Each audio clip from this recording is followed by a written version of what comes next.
कोई गवाह है तो पेश करो। शर्म शर्म जो हजरत आदम सैयदा ईसा सारे नबी और रसूल जितने भी उनके अकेले गवाह मेरे मोहम्मद रसूलुल्लाह। जितने नबी रसूल हैं सबकी गवाही देने वाला कौन होगा?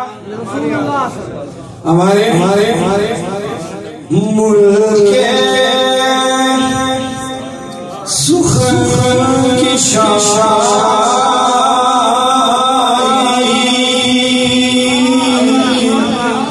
तो रज़ा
चढ़ो